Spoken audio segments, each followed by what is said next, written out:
Aqueles que se afastam de Homelas, por Ursula Le Guin. Com o bater dos sinos, que fez com que as andorinhas voassem, deu-se o início ao festival de verão da cidade de Homelas, erguido à beira-mar.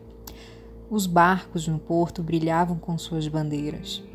Nas ruas, entre as casas com telhados vermelhos e paredes pintadas, entre antigos jardins cobertos de musgo e sob avenidas de árvores, grandes parques do passado e edifícios públicos, as procissões se moviam. Algumas eram discretas.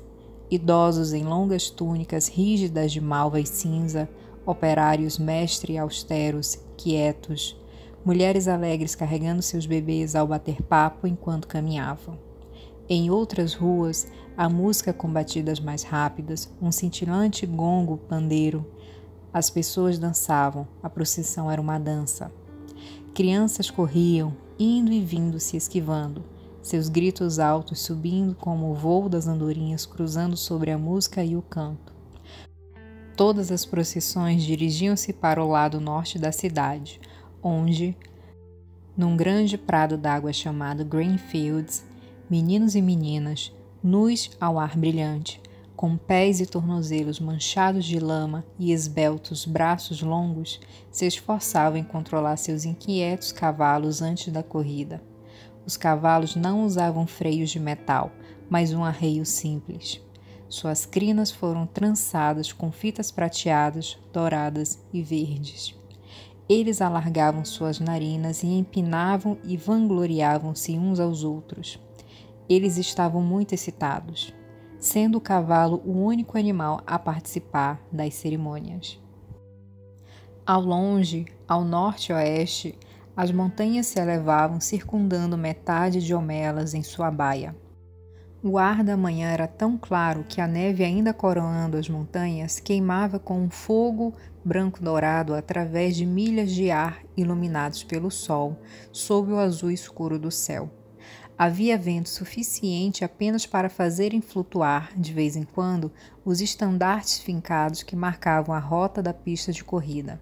No silêncio dos grandes prados verdes, pôde-se ouvir a música sinuosa pelas ruas da cidade, mais distante e mais próximo, e se aproximando, uma alegre doçura leve do ar que, de vez em quando, treme e se aglomera e estoura em um grande clamor alegre dos sinos. Alegre! Como é que se pode dizer algo sobre a alegria? Como descrever os cidadãos de Homelas?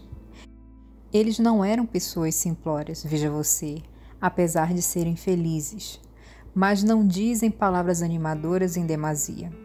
Todos os sorrisos tornam-se arcaicos. Dada uma descrição como esta, tende-se a fazer certas suposições. Dada uma descrição como esta, tende-se a procurar, nas proximidades, um rei, montado em um garanhão esplêndido e rodeado por seus nobres cavalheiros, ou, talvez, em uma liteira dourada sendo transportado por grandes e musculosos escravos. Mas não havia rei. Eles não usavam espadas nem mantinham escravos. Eles não eram bárbaros. Eu não conheço as regras e leis de sua sociedade, mas suspeito que elas eram singularmente poucas. Como eles conseguiram sem monarquia e nem escravidão, e também sem a bolsa de valores, o anúncio, a polícia secreta e a bomba? No entanto, repito que estas não eram pessoas simplórias, nem pastores dóceis, nobres selvagens, utópicos insulsos. Eles não eram menos complexos do que nós. O problema é que temos um mau hábito, incentivado por pedantes e sofistas, de considerar a felicidade como algo muito estúpido. Só a dor é intelectual, só o mal é interessante. Esta é a traição do artista, a recusa em admitir a banalidade do mal e o terrível tédio da dor. Se você não pode vencer o inimigo, junte-se a eles. Se dói, repita-a. Mas, para louvar o desespero, é condenar o prazer. Para abraçar a violência é perder o controle de todo o resto. Nós quase perdemos o tempo de espera. Já não podemos descrever um homem feliz, nem fazer qualquer celebração da alegria. Como é que eu posso descrever o povo de Homelas? Eles não eram crianças inocentes e felizes, apesar de seus filhos serem, de fato, felizes. Eram inteligentes, maduros, adultos, apaixonados, cujas vidas não eram miseráveis. Oh, maravilha! Mas eu gostaria de poder descrevê-los melhor. Eu gostaria de poder convencê-lo. Homelas soa, em minhas palavras, como uma cidade em um conto de fadas. Há muito tempo, em um lugar muito longe, era uma vez. Talvez seria melhor se você imaginasse com seus próprios lances de fantasias. Suponho que eles chegarão à altura das circunstâncias, pois certamente eu não posso atender a todos vocês. Por exemplo, que tal tecnologia? Eu acho que não haveria carros nas ruas nem helicópteros acima delas. Isso decorre do fato de que o povo de Homelas são pessoas felizes. Felicidade é baseada apenas em discernir o que é necessário do que não é necessário, mas não destrutivo, e do que é destrutivo. Na categoria do meio, no entanto, há do desnecessário, mas não destrutivo, que é de conforto, luxo, exuberância, etc., eles poderiam perfeitamente ter aquecimento central, trens de metrô, máquinas de lavar e todos os tipos de dispositivos maravilhosos que ainda não inventaram aqui, fontes de luz flutuantes, motores sem combustível, uma cura para o resfriado comum. Ou eles poderiam não ter nada disso, não importa. Imagine o que você quiser. Eu me inclino a pensar que as pessoas das cidades acima e abaixo da costa foram chegando a Homelas durante os últimos dias antes do festival em pequenos e velozes trens e bondes de 2 andares e que a estação de trem de Homelas é, na verdade, o prédio mais bonito da cidade, embora mais simples que o magnífico mercado da cidade. Mas mesmo que possua trens, temo que Homelas até agora se pareça a alguns de vocês um lugar tão bonzinho. Sorrisos, sinos, desfiles, cavalos, blá. Se assim for, por favor, adicione uma orgia. Se uma orgia for ajudar, não hesite. Não teremos, porém, templos a partir do qual surgirão belos sacerdotes e sacerdotisas nus, já meio em êxtase e prontos para copular com qualquer homem ou mulher, amante ou estrangeiro, que deseje a união com a divindade profunda do sangue, apesar de que foi isso a minha primeira ideia. Mas, na verdade, seria melhor não ter nenhum templo em Homelas, pelo menos não templos manipulados. Religião, sim. Clero, não. Certamente os belos nus poderiam simplesmente vaguear, oferecendo-se como suflês divinos para a fome dos necessitados e do arrebatamento da carne. Deixe que eles participem das procissões. Como tamborins atingidos acima das cópulas e a glória do desejo ser proclamado sobre os gongos e, um ponto não insignificante, deixar a prole desses rituais deliciosos ser amada e cuidada por todos. Uma coisa que eu sei que não há em Homelas é culpa. Mas o que mais deve haver? Pensei a princípio que não havia drogas, mas isso é um puritanismo. Para quem gosta, a doçura insistente e lânguida da droga pode performar os caminhos da cidade. Droga que, pela primeira vez, traz uma grande leveza e brilho para a mente e membros, e em seguida, depois de algumas horas, um sono lânguido e visões maravilhosas dos últimos arcanos e os mais íntimos segredos próprios do universo, assim como o emocionante prazer do sexo para além da crença, mas isso não é um hábito naquela cidade. Para gostos mais modestos, eu acho que deveria haver cerveja. O que mais? Que outra coisa mais pertence à cidade alegre? A sensação da vitória, certamente, a celebração da coragem. Mas, como a fizemos sem clero, vamos fazer sem soldados.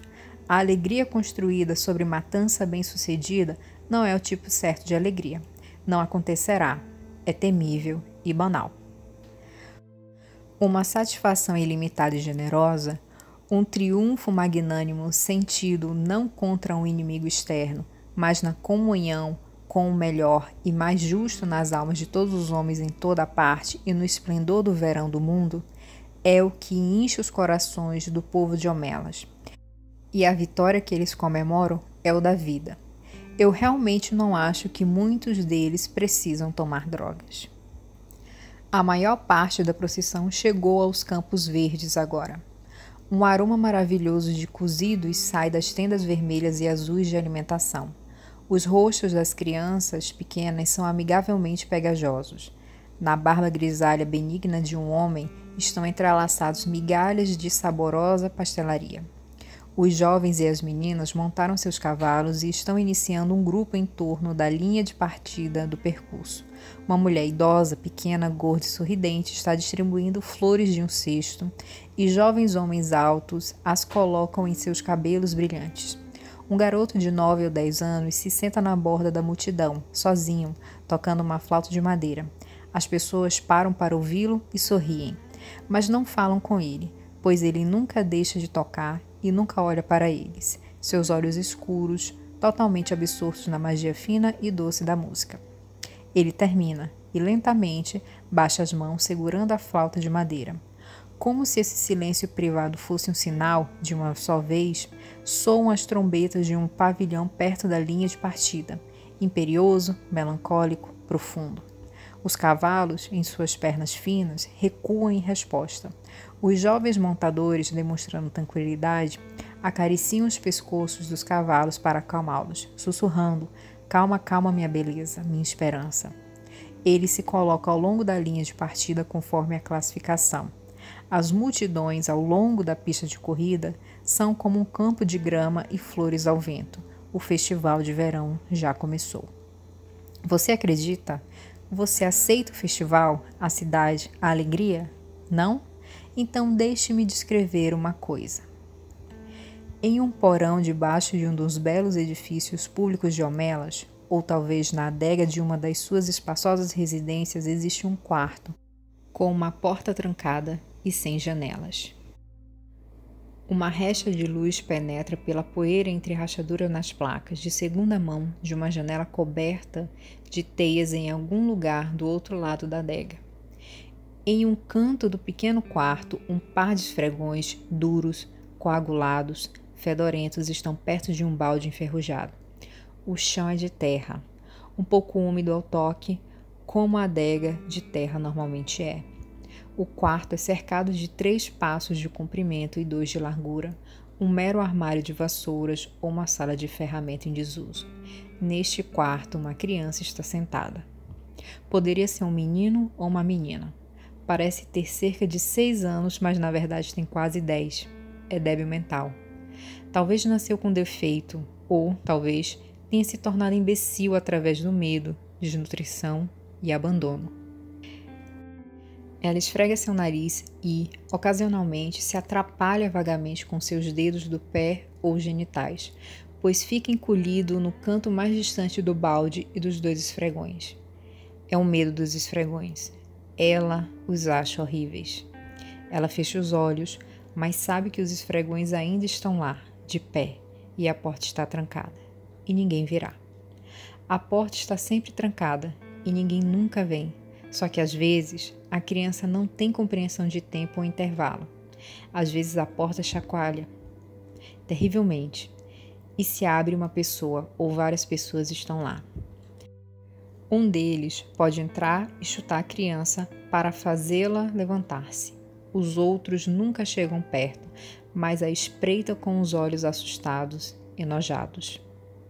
A tigela de comida e o jarro de água são rapidamente preenchidos. A porta é trancada e os olhos desaparecem. As pessoas na porta nunca dizem nada, mas a criança, que nem sempre viveu na sala de ferramenta e pode lembrar-se da luz solar e da voz da sua mãe, às vezes fala. "Eu vou ser bom", ela diz. "Por favor, deixe-me sair, vou ser bom." Eles nunca respondem. A criança costumava gritar por ajuda durante a noite e chorar bastante tempo, mas agora ela só faz uma espécie de choramingo. E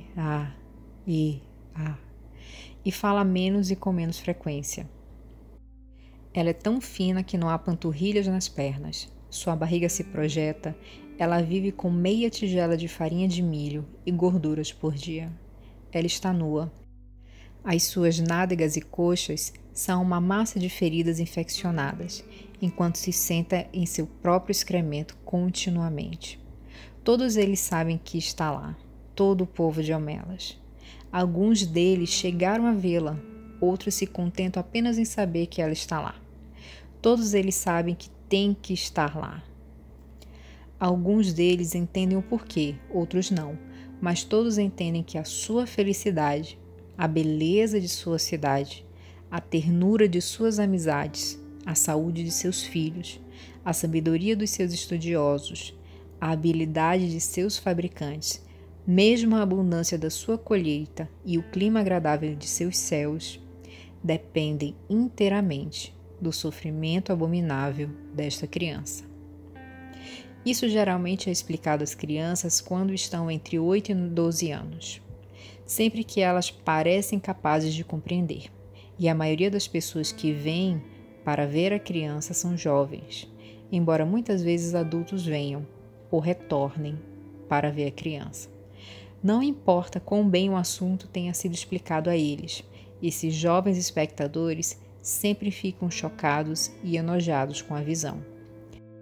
Eles sentem desgosto quando se julgavam superiores.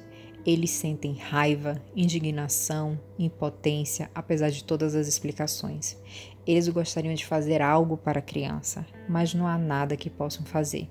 Se a criança for trazida à luz do sol, fora daquele lugar vil, se fosse limpa e alimentada e confortada, o que seria uma coisa boa na verdade, mas se isso fosse feito nesse dia e nessa hora, toda a prosperidade, beleza e prazer de Homelas iria murchar e ser destruída. Esses são os termos. Para trocar toda a bondade e graça de cada vida de Homelas por essa pequena e única melhora, jogar fora a felicidade de milhares para a possibilidade da felicidade de uma, seria deixar a culpa dentro dos muros de fato. Os termos são estritos e absolutos. Nem mesmo uma palavra amável pode ser dita à criança. Muitas vezes, os jovens vão para casa em lágrimas, ou em uma raiva sem lágrimas, quando eles viram a criança e enfrentaram este terrível paradoxo. Eles podem meditar sobre isso por semanas ou anos, mas, com o passar do tempo, eles começam a perceber que, mesmo que a criança pudesse ser libertada, ela não iria ficar muito bem com sua liberdade. Um pouco de prazer vago de calor e comida, sem dúvida, mas pouco mais. É muito degradada e imbecil para conhecer qualquer alegria real. Ela teve medo por tanto tempo que nunca mais seria livre do medo. Seus hábitos são demasiado rudes para ela responder a um tratamento humano. Na verdade, depois de tanto tempo, provavelmente seria infeliz sem paredes sobre ela para protegê-la, e sem as trevas para os seus olhos, e seu próprio excremento para sentar-se por cima deles. Suas lágrimas pela injustiça amarga secam, quando eles começam a perceber a terrível justiça da realidade e a aceitá-la. No entanto, as suas lágrimas e raiva, as provas da sua generosidade e da aceitação de sua impotência, o que são, talvez, a verdadeira fonte do esplendor de suas vidas. Deles não é felicidade responsável e insípida. Eles sabem que, como a criança, não são livres. Eles conhecem compaixão. É a existência da criança e seu conhecimento de sua existência que possibilita a nobreza de sua arquitetura, a pungência de sua música, a profundidade de sua ciência. É por causa da criança que eles são tão gentis com as crianças. Eles sabem que se uma coitada não estivesse lá a choramingar no escuro, o outro, o flautista, não poderia fazer nenhuma música alegre como os jovens cavaleiros que se alinham em sua beleza para a corrida à luz do sol da primeira manhã de verão. Agora, você acredita neles? Eles não são mais críveis? Mas há mais uma coisa a dizer, e isso é muito incrível. Às vezes, uma das meninas ou meninos adolescentes que vão ver a criança não vão para casa para chorar ou ficar com raiva. Não voltam de fato para casa. Às vezes, também um homem ou uma mulher muito mais velha fica em silêncio por um dia ou dois e depois sai de casa. Essas pessoas vão para a rua e caminham sozinhas. Mantêm-se de pé andando e andam em linha reta para fora da cidade de Homelas, através de seus belos portões. Elas continuam atravessando os campos agrícolas de Homelas. Cada um vai sozinho, o jovem ou a menina, homem ou mulher. A noite cai. O viajante tem que passar pelas ruas da vila, entre as casas com iluminação amarela nas janelas e na escuridão dos campos. Cada um sozinho. Eles vão para o oeste ou para o norte, em direção às montanhas. Eles vão. Abandonam Homelas, sempre em frente para a escuridão. E eles não voltam.